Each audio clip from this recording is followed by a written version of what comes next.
Truth. Truth. True. Truth. Truth. Welcome to Trusting the Truth with Samuel Tolley, where we view the world through the lens of Jesus Christ. We do not view Jesus Christ through the.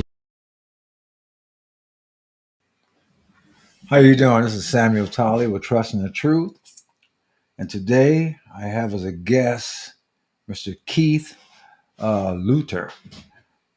Keith is a borough councilman from McSherrystown, Pennsylvania, who grew up in New York, and he is going to give us some Trump tales, things about President Trump that he says many of the mainstream media will not tell us, things that wouldn't surprise me because I've heard all kinds of tales about the president and that things that he's done positively for people. The idea that he's supposed to be a racist and misogynist and all this other xenophobic, all this nonsense that they keep spreading has been, exposed by many. But Keith has things that he want to tell us. So I'm going to bring on Keith. Keith is also an independent insurance agent. He's been married for 35 years, but more importantly, he's a man of God. Keith, how you doing? How you doing, Sam? I'm doing great. Before we get into Trump tales, why don't you tell us a little bit about you, your upbringing, where you came from, and what you want to share with the public? Well, I was born in Brooklyn, New York, and then when I was 3, my parents bought a home in Jamaica, Queens. I have a twin brother, believe it or not, and 3 older sisters.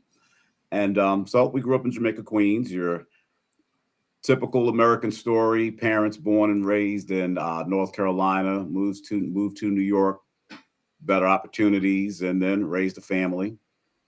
And so here I am. So from North Carolina, well, you were born in I was born New in York. Brooklyn, raised in Queens, but my parents came from North Carolina. Right. Mhm. Okay. And so you say you've been married for 35 years. 35 years, Kathy. Got Okay. There's a 5 lot. altogether, 5 beautiful children, a host of grandchildren.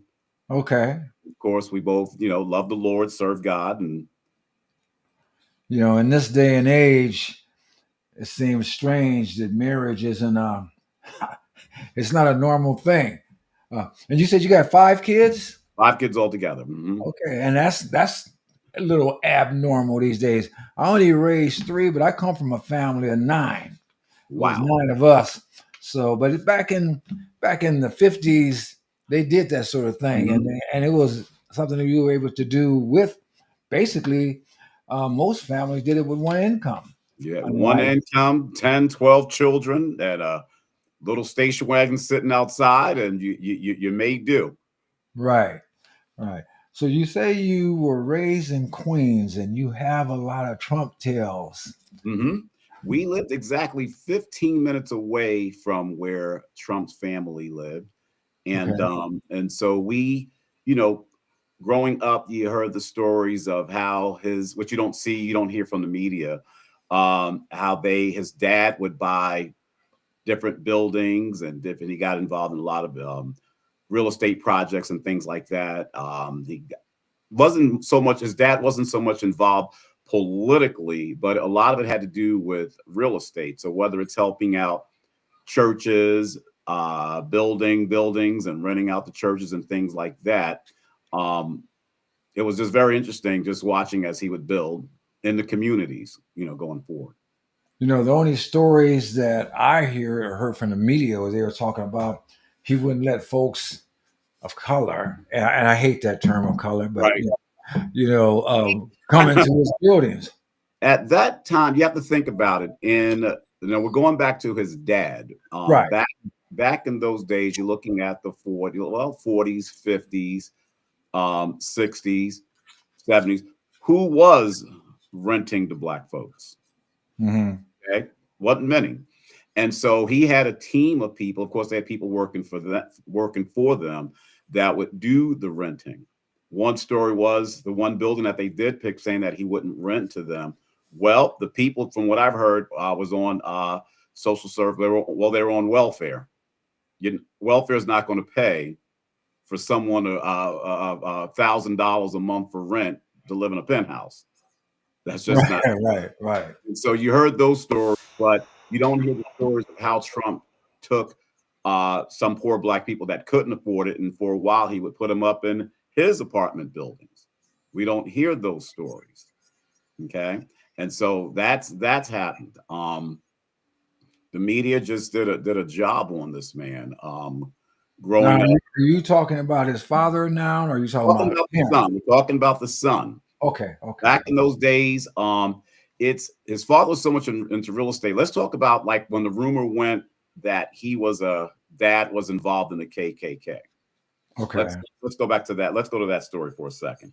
You have to remember again, he is a real estate developer. He's a businessman. And at that time, when they would go to auctions or bidding on different properties, rich people would show up trying to buy the same property that he's buying. So in Mhm. your circle, you run into these rich people. So these bunch of rich men, some of them could have been KKK, some of them could have been other types of businessmen, other religions, Jews. Okay. And Mhm. so what people thought, well, he's got to be a KKK if KKK members are there. And Mhm. that story got out. But there was a fight broken out, but he ended up getting arrested. But of course, they dropped the charges. But when you see stories like that and it gets out, it's going to expand to, okay, well, then dad's a KKK because he was in the room with KKK members. But you have to remember, just a bunch of businessmen. But of course, the media is going to spin it their way. Mhm. Uh, back, I don't remember prior to him running for office Hmm. any receiving any negative. The only thing the most negative things I heard about Trump prior to him running for office would have been in the lines of him being a woman's man, or him and his dealing with casinos and Hmm. things of that nature. But this being a racist, I never, the hating black people Hmm. and being all these other things. I never heard any of my liberal friends, none of them, Hmm. uh, ever said a word to me negatively about Trump. When Trump, again, we're going to go back to the 70s and the 80s when you're a man of, I guess, Trump's stature, if you want to call it, um, money wise, again, because he was rich, did a lot of business in New York City. When you're dealing with real estate and that type of business, you're going to run into, as you're doing that type of business, you're going to have all types of people involved or trying to get involved. When they see the money flowing like that from casinos on, you'll end up with mafia. You're going to run into them. There's going to be some business dealings. You're going to run into Jewish men. Okay, the casino part. You're going to run into um, Indians. Okay, that's just how it was. And Mhm. so you're going to have some ties to them. Al Sharpton did. Okay, but the rumors get out. Well, this is who he is. Trump was a businessman. He did business, and so those things you'll get caught up in those things, or it will follow you. Doesn't mean that you're a part of it. Right. And so those stories was always attached to him. His dad taught him how to be shrewd when it comes to business, because Mm. it's especially in New York City, you're dealing with people from all walks of life, and if you're not shrewd, that money you have can go away real fast. And so you had to be shrewd. And his father taught him bullying tactics well, of course, when it comes to business, this is what his father taught him along the way. And so he was very shrewd, but when it came to helping people, that's something I guess God instilled in him because he took that role on his own. And so growing up, we watched him as he helped a lot of black people. He would help them, lend them money to go into business. And there were times when if he did lend them the money, he did it on a term basis. There were many times where the people would come back and say, "Okay, I'm ready to pay you back for that business loan," and he would ask them, "Well, how's everything going? Everything's going great. he would take the contract and rip it up. He would take their check and rip it up. And he would tell them, I'm happy, I'm proud of you, keep it going. This was the type of person he was or is. And so you don't hear these stories. You don't hear the stories about how his dad on Saturdays would go to Brooklyn, visit the synagogues, and always ask, what do you need? What do you need? What do you need? A lot of the synagogues are around Black areas. And so he was always asking, what do you need? What do you need? What can I do to help? And so that was something that Trump would do. Wow. Now, his dad wasn't Jewish or anything like that. No, as a matter of fact, they were German. And so when Okay. his dad when they came to New York, they were German. And in order to do business and appease, of course, he always wanted to appease the Jewish people. Hmm. Dad would say that instead of what was it? No, Dad would say that they're Swedish. He wouldn't say he's German. Dad would say that they're Swedish. Oh, Okay. Yeah, that would use that. That way it helped them in business and get some and purchase some of the buildings that they had. And he would say that to the Jewish landowners in order to get contracts. oh, so they had to essentially do what a lot of folks do, Mm-hmm. pretending to be somebody else, just so Yeah, they just as what Dad would do. can move in the realm Mm-hmm. that they were trying to move in. Yes. And so that's how he moved business wise. And so I think Trump was 12 years old, and he sent them to a military school. And so if you ever read up on that, he just had his bullying tactics where he always had to lead. Even in school, he always had to lead. So coming back home from that school and he got into business, that's what he carried with him. For some reason, again, I don't know where the race part comes in, because he was always sensitive to the Black need. I remember when Jesse Jackson was running for president twice, and Trump didn't lend him the money to run. Trump funded it. Trump paid for all the, when you're running for president, you have to have campaign headquarters in all the states. Trump took care of that and took care of his fundraising and everything.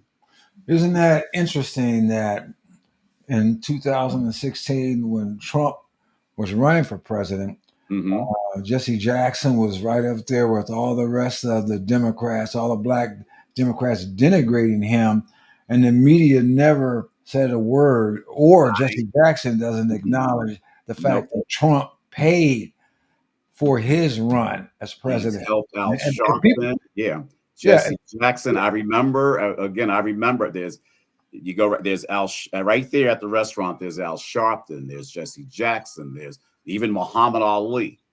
Okay. These people showing up, just crowding him, wanting to have dinner with him.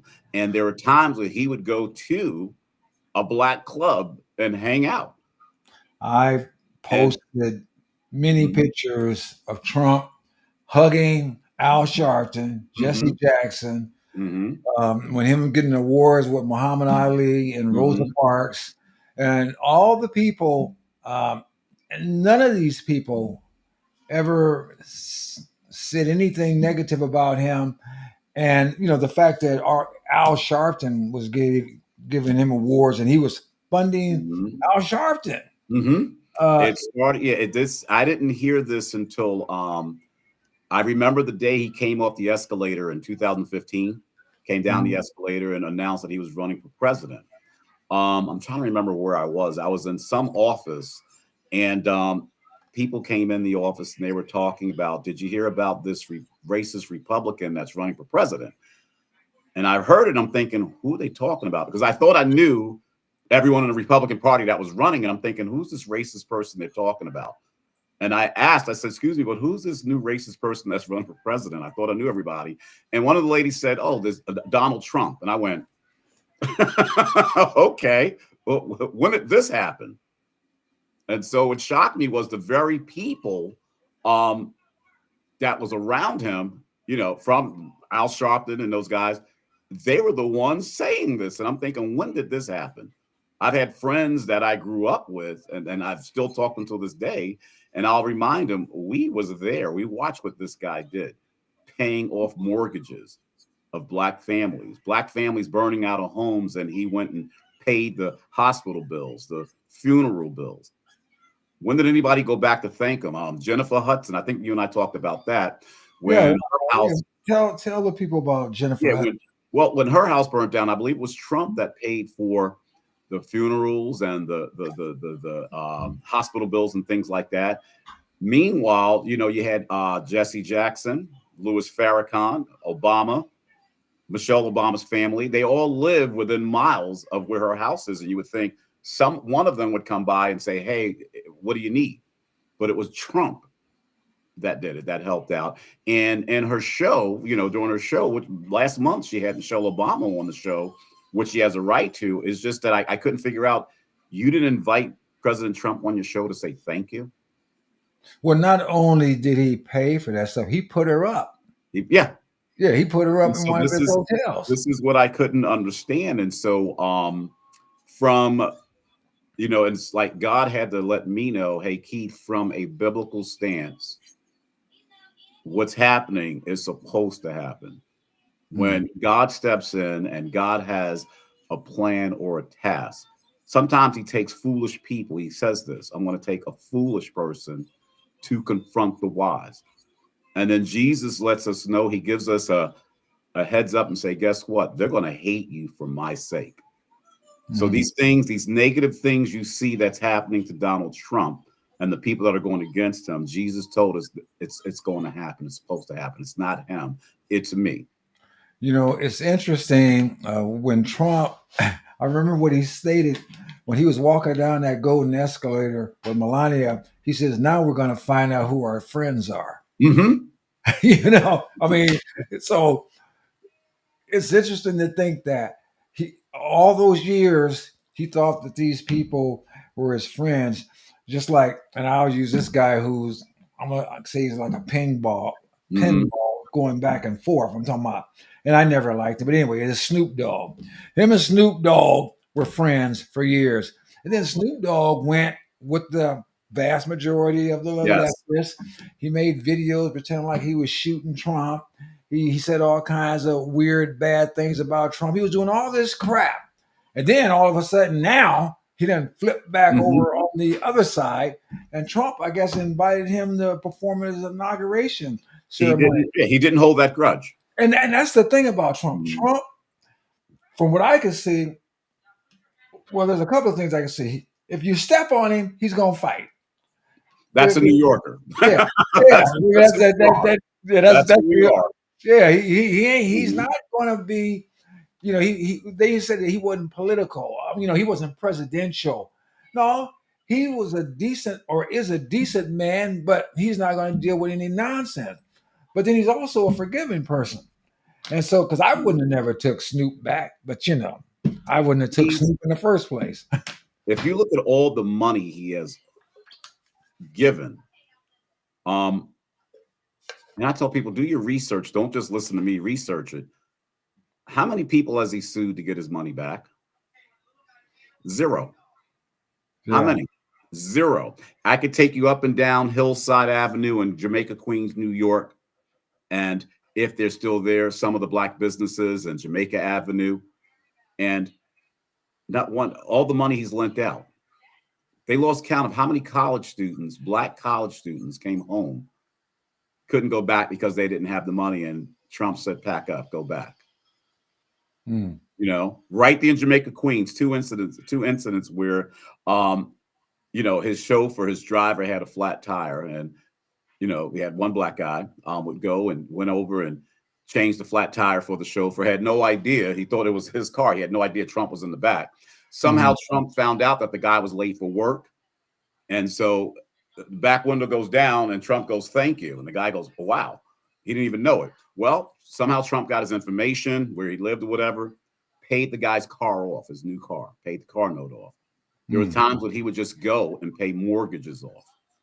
I heard a story where he, like I said, I didn't verify, but I heard, I think, from more than once of a similar situation, unless they made it a tale, where some guy did fix a car he was in that was flat, and Trump, asked the guy what he wanted. The guy just said, he said thank you, but he said, well, my wife wants some flowers. Give my wife flowers. And said he gave his wife flowers, and there was a note and said, by the way, your mortgage is paid off.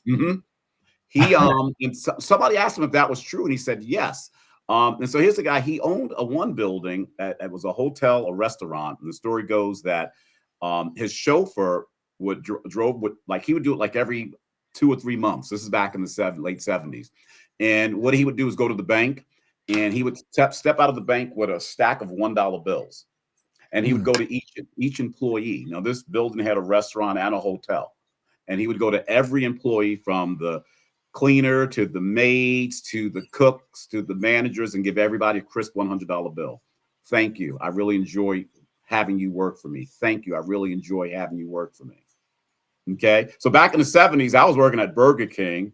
I got Yeah. stuck working at the store on Broadway where the ball drops every New Year's Eve. Mm-hmm. I got stuck working there every New Year's Eve. And I remember thinking, I want to go and work at that building so I can just get that $100 bill. Oh, it sounded like you said $1 bill. It was a What? $100. If I didn't say it, a $100 bill. Oh, He walked out with a stack. okay. He was giving everybody $100 $100. bill. Excuse me if I missaid it. And give everybody a crisp $100 bill. You know, I had posted a little short video last year of Trump at Trump Tower, Mm-hmm. and he decided that he wanted, you know, he worked a little bit with the maitre d'. He worked as a doorman. He Mm-hmm. worked with a maid. He decided to go through all the different people and spend some time with them, seeing how they did their job. He even walked this woman's dog, and then he was like, when he went, it was funny because in the clip, um, he was with this room service, and he asked the guy. He said, "Can I get a tip?" So it's comical, but what I can see is, and I also heard this about him when he went to construction sites. He didn't just talk to the supervisors; he talked to the concrete pourers, the carpenters. Mm-hmm. He dealt with the people on the ground floor. These are the He, things that, yep. Excuse me. Yeah, these are the things you don't hear. We don't hear when they was calling him a racist, and then they started talking about, well, look at the golf, the country clubs he go to, and things like that.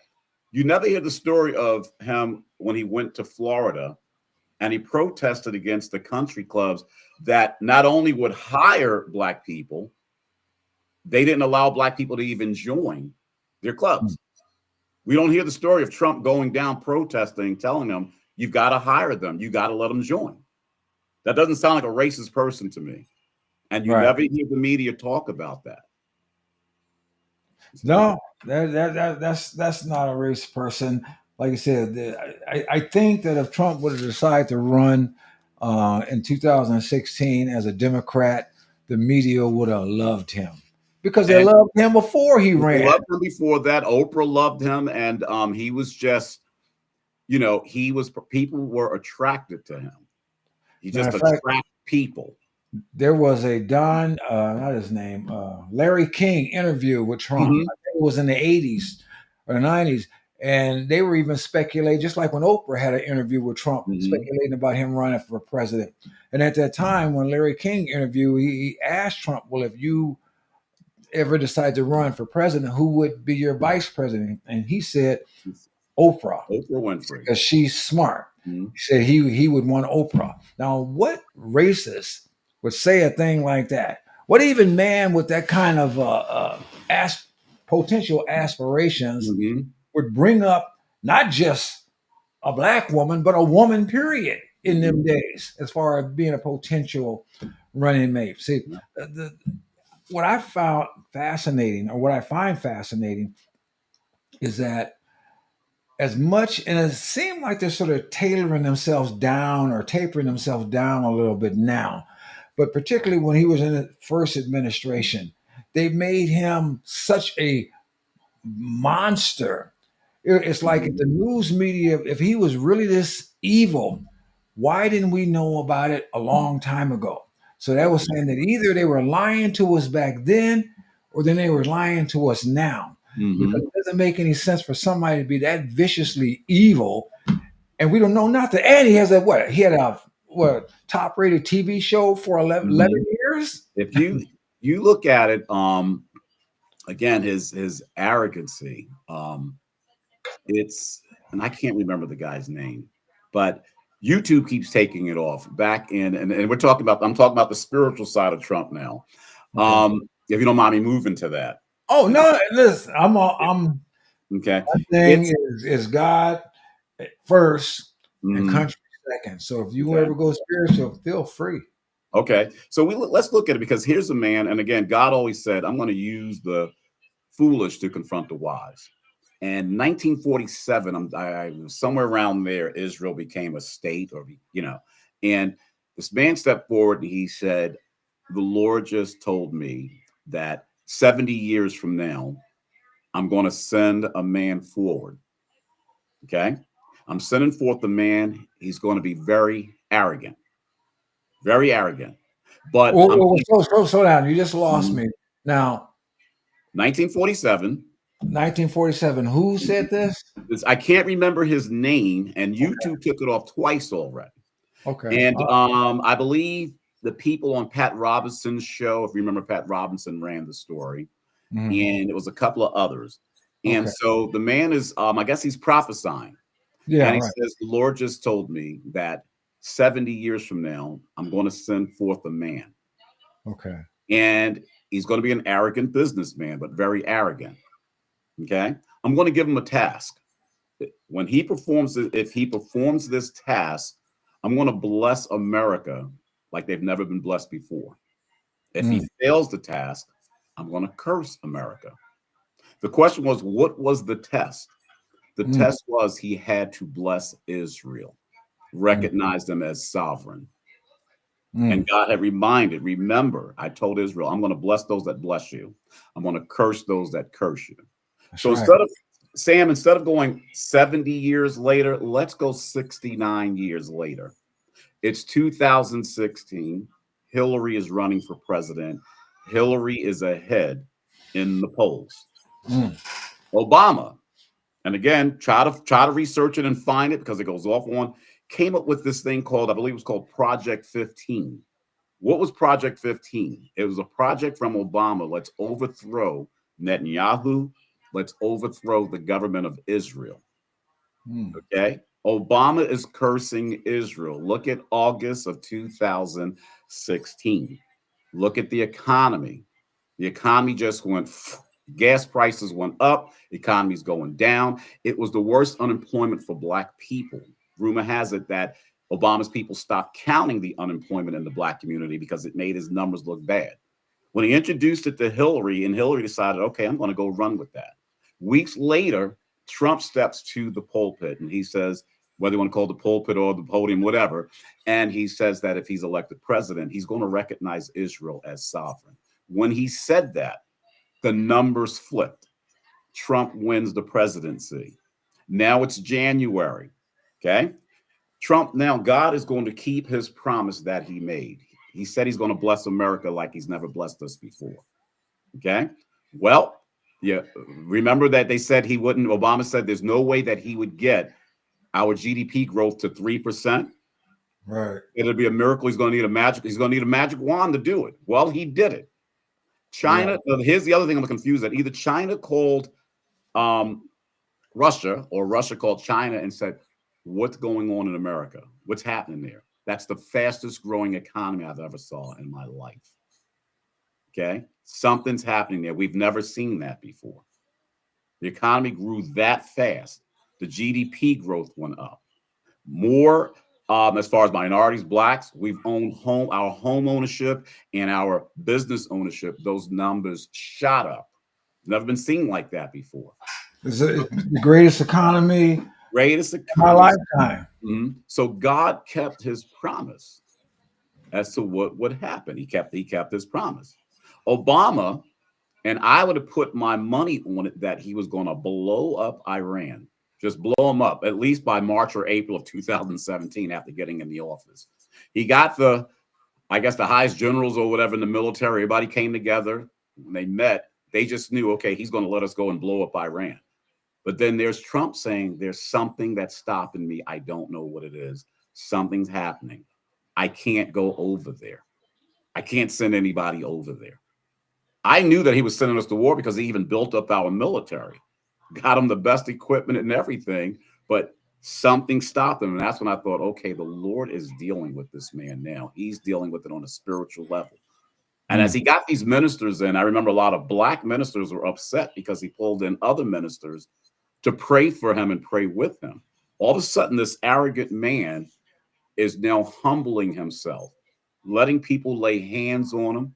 And Mhm. he's like, I'm open to this. He opened up the east wing of the White House and allowed people to come in and pray over the White House and pray over the nation. We've never seen anything like this before. You know, they like to remind us about Mm-hmm. how he said that he didn't have anything he needed forgiveness for.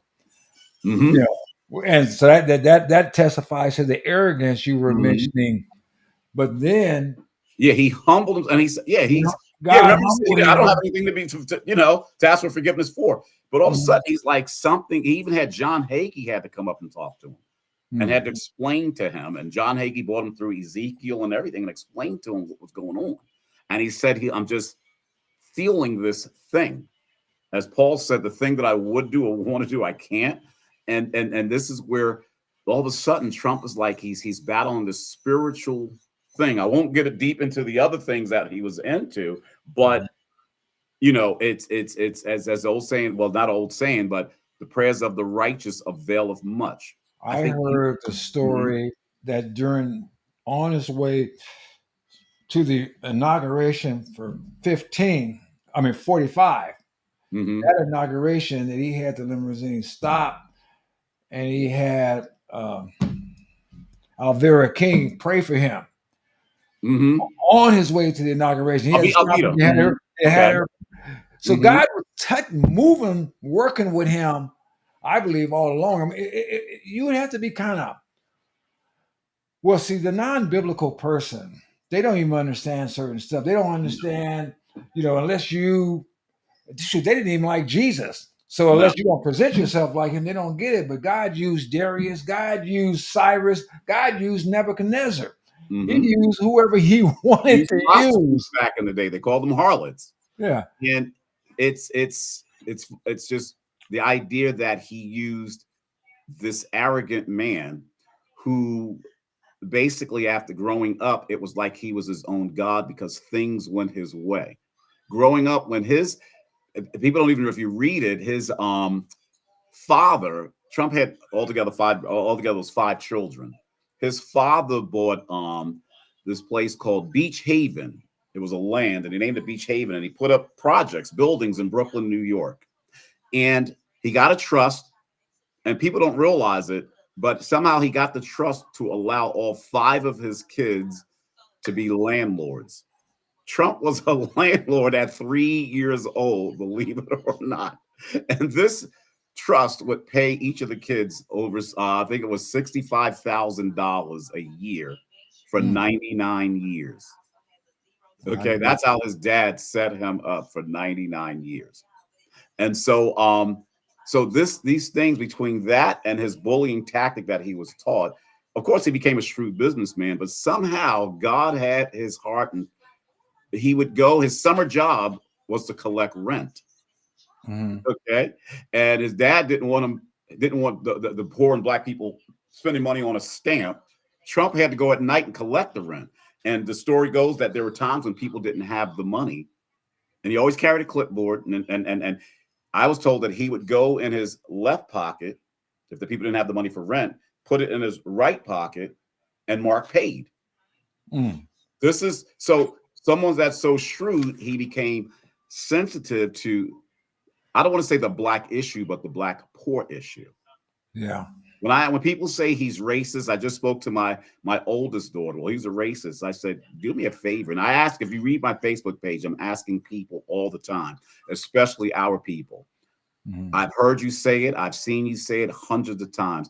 Can you give me an incident that shows where Trump has caused a setback for black people? I've named several of Obama's. I've named several of Trump's. I mean, several of Biden's. But can you name me an incident, a racial moment? They try to bring up the what is it? The five Oh, Central Park Five, and we yeah. found out it was six of them. And if you read what happened to that girl, okay, that was beat up and raped and everything, I've read the story on her. It doesn't matter who did it. They deserve the death penalty. Trump didn't say it because they were black. If you read Right. what happened to that girl, yes.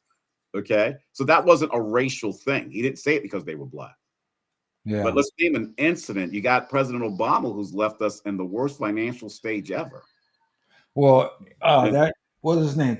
Tavis Smiley, mm-hmm, a black economist and speaker, and he even admitted, he said that black people were worse economically after the Obama administration than they were before it started. mm-hmm. And you have so many black folks that idolize the man. I don't think as much anymore, No, it's but they were like, when this guy got elected, I had friends of mine that had a shirts on, said "Yes, we can," and hope and change, and people crying and carrying on. And by the time he got out of office, I was hoping I still had some change.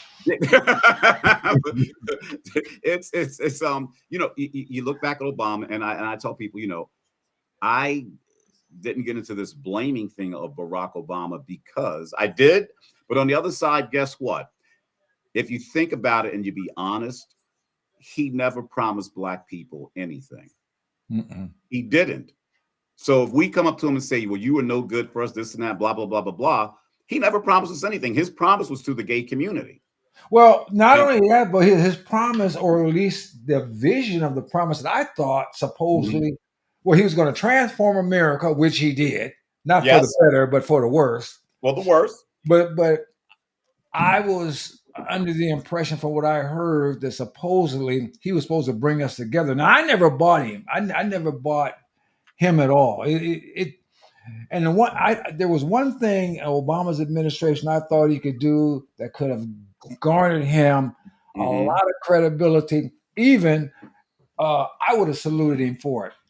And that was when those Black Panthers were harassing white folks at a polling station. Right. Um, they didn't do nothing to him. That would have been a perfect opportunity for him to say, my people were subjugated to racial prejudice and harassment trying to vote in the South. And we got over that. And I'm not going to let us or anybody else do that to anybody else. If he had No, did that, that would have gave him so much, that would have elevated him, at least in that respect. But him and Eric Holder did nothing. no. We have, and our people, and I can say this because we're both black, our people have this, and we've had it since slavery, a bad Messiah complex. We got to have a Messiah. We take things and we can make a Messiah out of it. The Democratic Party is famous for that. Okay, they're famous for that. Um, we looked at Dr. King, for example, and you and I talked about that. Mm, And when we went through his college theses and things like that, we made this man practically, we made him a god, and we found out that he wasn't even a Christian. right. Okay. We put Obama up front and we found out Obama, well, he said he was, had nothing to do with black people. No. Okay. We took this lady named Kamala, who, when she came on the scene, said she wanted to be the first Asian, okay, Asian and Indian president, female president. Right. And they looked and told her, you're the candidate, and told black people without even voting for her. They didn't even give black people a chance to vote for her. And they said, this is your leader, this is your candidate, and she's black. And black people ran with that. Her and Obama has no blood ties to American black people. I And then had you look at, mhm, Well, it gives me a joke about Obama because when people, I always tell people, um, yes, Obama definitely was African American as far as I know because his father was African and his mother was an American, that's you know, but she was white. So yeah, you want to say African American? Yeah, I'll get that to him. But Elon Musk is a true African American, if you want to put it that way. oh, yeah, But well, that brought up another thought I had because I used to have people talk about. And it's funny, we had some people over for dinner last year, and they haven't spoke to us since. And we were very nice to them. I mean, when I don't, even if you're liberal, I'm not going to disrespect you, Right. treat you poorly, Right. particularly if you come into my home. I want to Hmm. welcome you in my home, but I guess they understood that we weren't liberal, and the wife had this thing about, well, a white person like us couldn't be African American. And I was thinking, I didn't say anything. I just excused myself to take out some trash because when I was doing property management, I worked with two different people from Africa. One was a black guy from Nigeria, and one was a white guy from South Africa. And they both became American citizens. And I was thinking to myself, okay, uh, so what? Is he a Nigerian American, or is he an American African? Or what is I'm supposed to call this other guy? Since we're with all these weird handles and stuff. Now, just to let everybody know, I don't fight over the term African American. If you want to call yourself an African American, Have at it. no issue. I don't gravitate to that. I'm an American who happens to be black, Hmm. you know, but I don't gravitate to that. But I don't worry about it. But the one thing I want to mention about Obama, and when you're talking about he what he did was for the LGBTQ community, I I think history. Well, I know history, at least theological history and godly history, is going to say Obama was the man who destroyed marriage in America. You Well, know, what was his goal when he first got in? Do you know I'm what his sorry. goal was? What was his goal? His Oh, original goal well, was he I. His goal was I am going to sanction, and even Louis Farrakhan said this about him. I'm going to sanction everything that God has forbidden. well, That I was didn't hear him say that, but Barack it sounded like that's Obama. what he would do. Sanction everything that here's a man that says he's a Christian, but the first president that I've ever heard and seen mock the Bible. He didn't just mock the Bible. The very thing he mocked was the Sermon on the Mount. Hmm. Okay, tore it apart. This is a Christian, you see. And so I know we're getting away from Trump, but Yeah. it's I guess the point is that who and Malcolm X told us that we would end up loving our master better than ourselves. But what is it that we just can't? It's just I'm looking. This has to be a spiritual thing where we can't. How do we hate the one that did the worst to us and for us? The one that how do we hate the one that did the most for us, but love the one that did less for us? It's just like back in slavery. We look back and we say everybody will tell you Abraham Lincoln did the most. What did he free us as slaves? But yet, when the slaves were free and when blacks were changing their names, the ones that would pick the names of presidents picked everybody from Washington to Jefferson. Nobody picked Lincoln. It's the same thing here today. The very president that did the most for us, our people as a majority don't like him. We did what we were showed. We did what we were taught. And you just that it's just the Messiah complex. I remember when Al Sharpton had everyone saying George Bush was a racist, talking to Son. Next Right. thing you know, they're at a funeral. George Bush walks in the room. There's Michelle Obama. He hands Michelle Obama some candy. She sits on his lap. The next day, black people, we love George Bush. It's the problem, and let me say, all black people ain't there.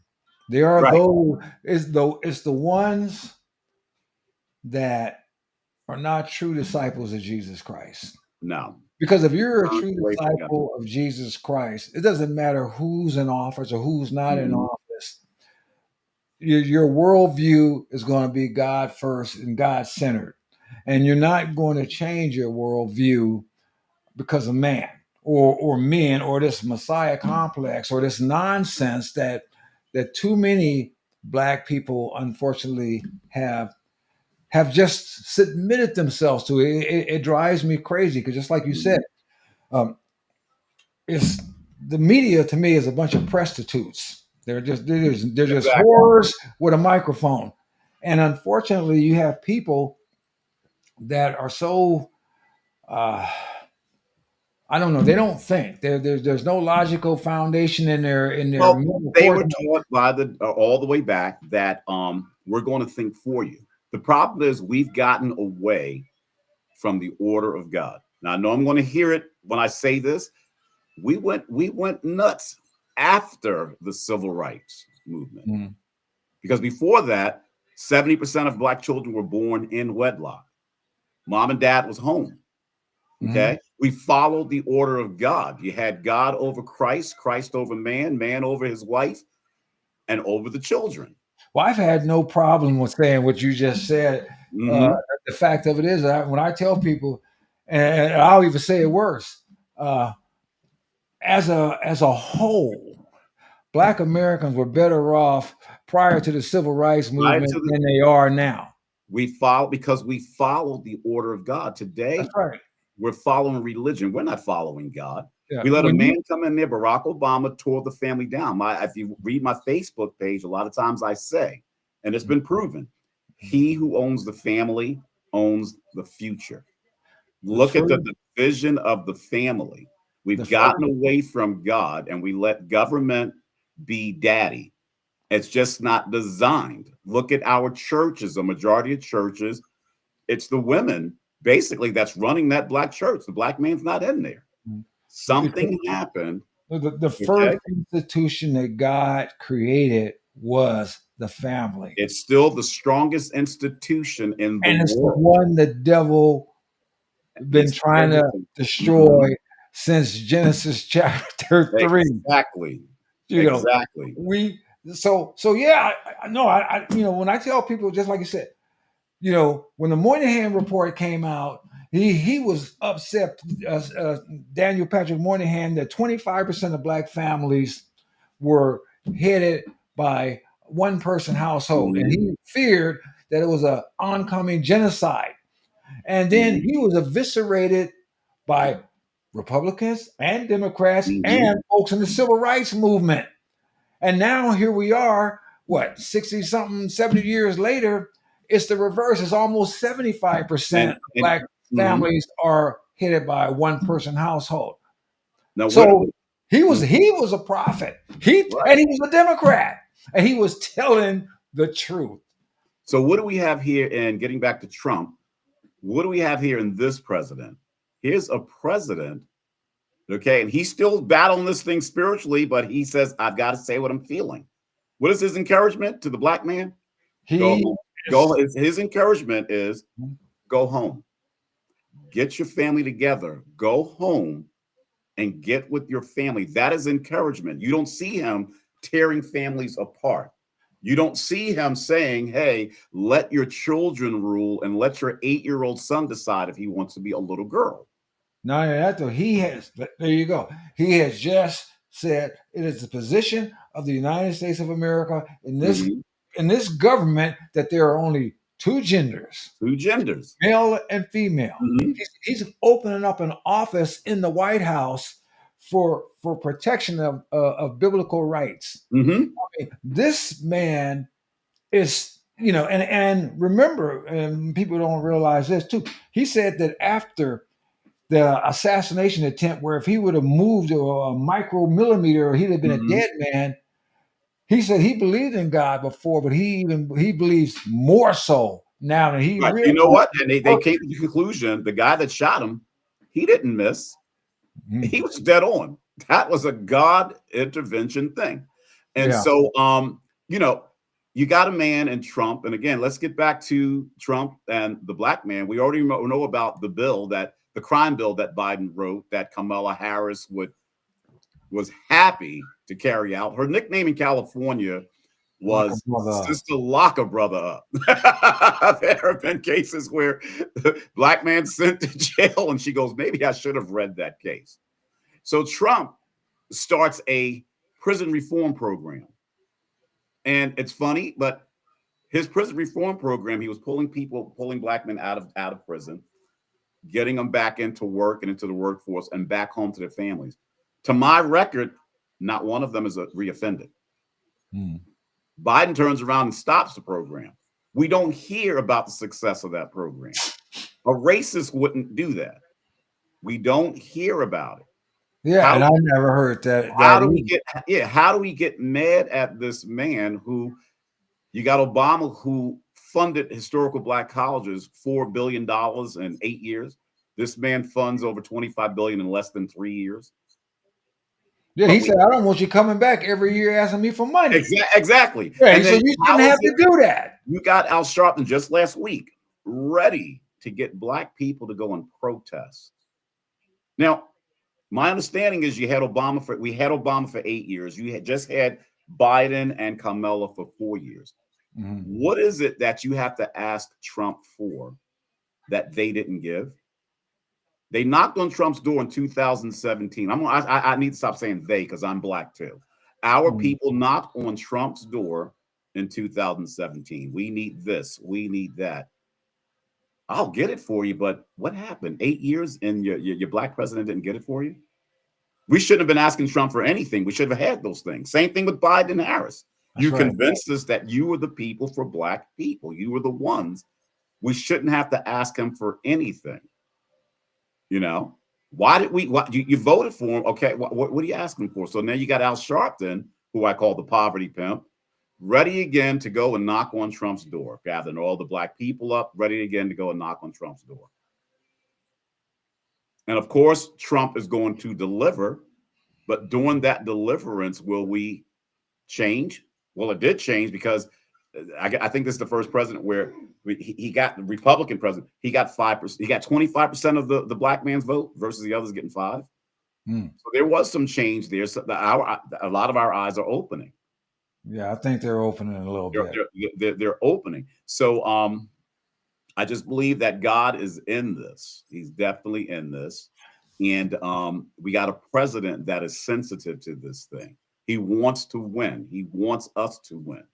And it's interesting. I mean, if you just think about it logically, most of these folks that were everybody that was a president prior to Trump was either a general or some kind of politician or Mhm. whatever. And many of these people never worked an hour in public office. I mean, in a public No. environment. Mhm. Obama didn't. Clinton, all and this. What's his? I can't even think of his name. Joe. What did he do? He worked in government. All these folks worked Mhm. in government. Trump was a businessman, so he approached the White House as a businessman, and he's always about getting the most out of his money. And that's getting the most, just like the mess that we got. We really don't have time to talk about it today, about what Dodge is finding out, about all the crap that they've And been sucking the money how out of is the he? public. I was just talking to a friend I grew up with. Wait, and he hates Trump. How is it? Not even wasn't even 3 weeks in office.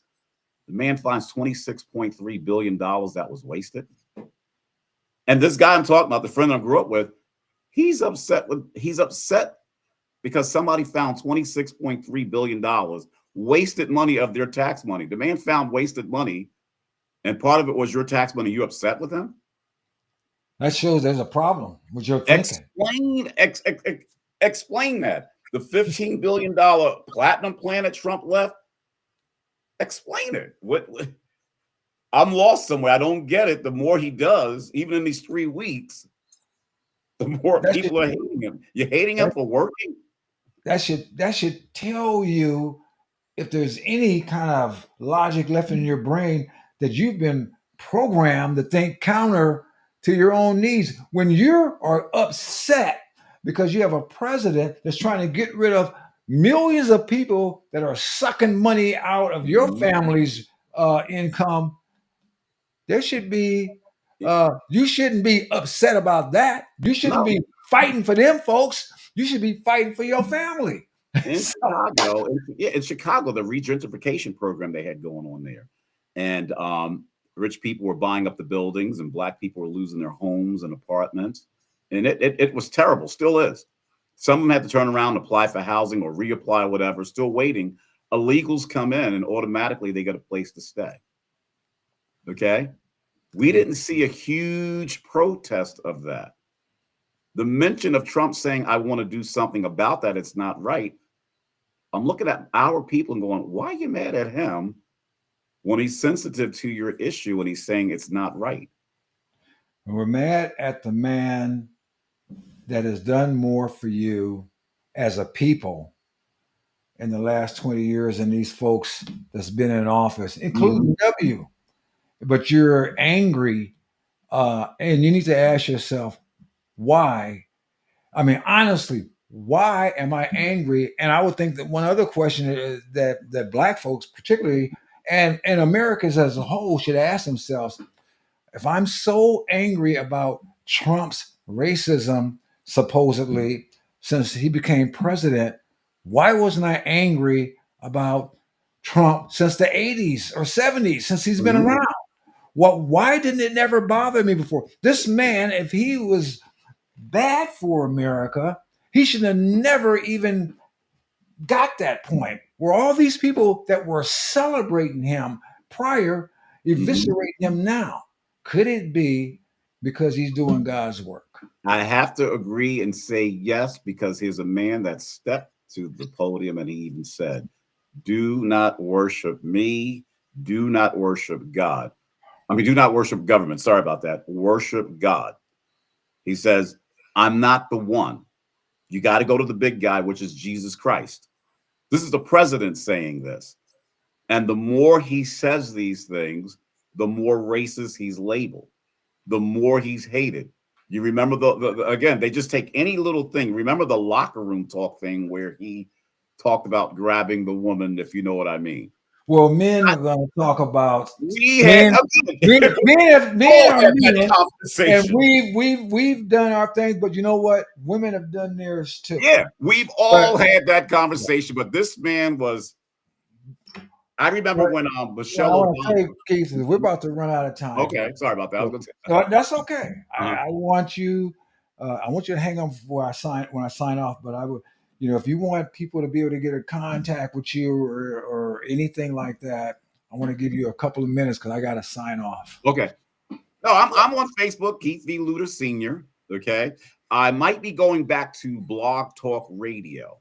Okay. I got a couple people that's been messaging me. I'm surprised you're not on Blog Talk Radio. Look that up. It would be awesome for you. So of course, I'm involved in my community. I'm one of the councilmen in my community where I live. And so the only thing we can do is what we've been doing, Sam, is just encouraging people. I fully believe in the gospel of Jesus Christ, the sovereignty of God, and this is who I am. And I think that God just gave us a 4-year grace to get it together. And I'm Amen. happy with the president that I voted for. Well, I'm voted for him, and I'm happy for him too. Mm-hmm. So this has been Sam Tolley with Trusting the Truth, and we've had Keith Luther on, and I'm out.